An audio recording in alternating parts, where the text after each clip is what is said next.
Le voilà, Eddie Baron, chapelier à Hollywood, un des derniers qui fabrique encore des chapeaux à la main. Il est vrai qu'il faut parfois faire du sur-mesure pour les grosses têtes d'Hollywood. Depuis plus de 30 ans, la boutique d'Eddie Baron fabrique à Hollywood des chapeaux de toutes les tailles, de toutes les couleurs et de tous les styles. C'est en Colombie, son pays d'origine, que Eddie a appris son métier directement de son père. Et récemment, Marc Mejia, qui passait par là, a décidé lui aussi de porter le chapeau.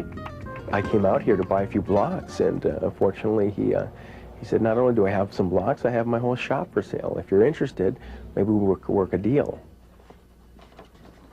Mark, he made the business more up because he had art too in the hands. For a stretch, I had to stretch with hand. Put the skin over there and stretch. For a stretch, very hard. I stretched for more than 30 years, and my hand is a little crooked, you know. Out of the handful of hatters that are left, we're one of the few that still actually hand block everything over wooden forms. And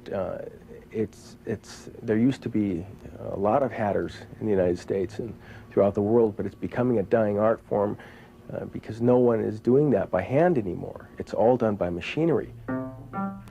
Tous les chapeaux faits à la main, quel que soit leur style ou leur couleur, sont fabriqués à partir d'un morceau de feutre qui est ensuite moulé en utilisant des formes en bois de différentes tailles.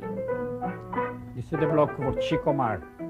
And the Chicomar is the same. I had to make the crown fruits and had to stretch the brim for make the brim exactly the way the people he want.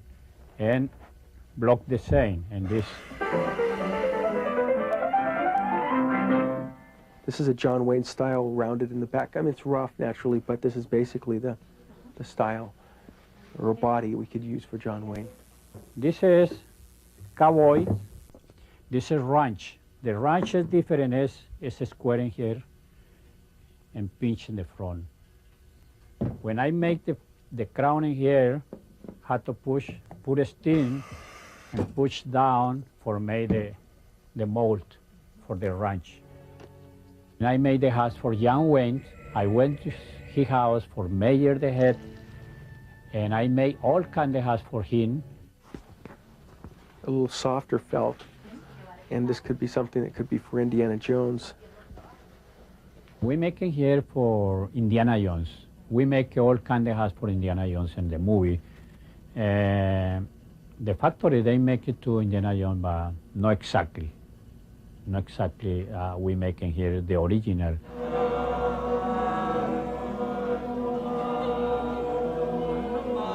All movies we making here, we keep one for the original hat. If somebody want to make exactly one, we can do. 2 beers, all right? One for me, one for me, mate. This is the basic body that we use for Jim Carrey and the mask, and it's basically this exact body with a black ribbon band, and then that long feather he had, and I think it had binding, if I'm not mistaken, if I can remember correctly, binding around the outside edge, and the mask. Somebody stop me! Un acteur au visage allongé porte normalement un chapeau à bord étroit. Mais pour accentuer l'effet comique chez Jim Carrey, Eddie et Mark feront l'inverse en lui donnant un chapeau à large bord. La couleur, elle aussi, ajoute bien sûr au personnage. This is the basic fedora, except for Dick Tracy, the movie. We used also a light-colored or yellow body for this particular movie. And a lot of times the color of a hat will dictate whether or not the character is going to be a bad character or a good character. And it's pretty straightforward. A black hat, as a rule of thumb, is going to dictate a bad guy. And the bad guy usually will wear the crown more in front of his face, almost like a frown, if you will.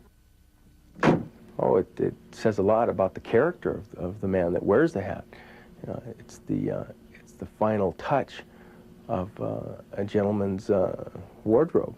I mean, actually a suit, and the final piece of that suit that makes the icing on the cake is the hat. That makes the man.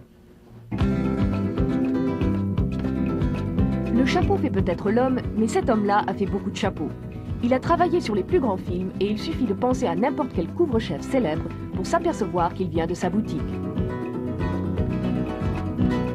On tire donc notre chapeau à Eddie Barron, qui s'est déjà proclamé empereur du Galurin.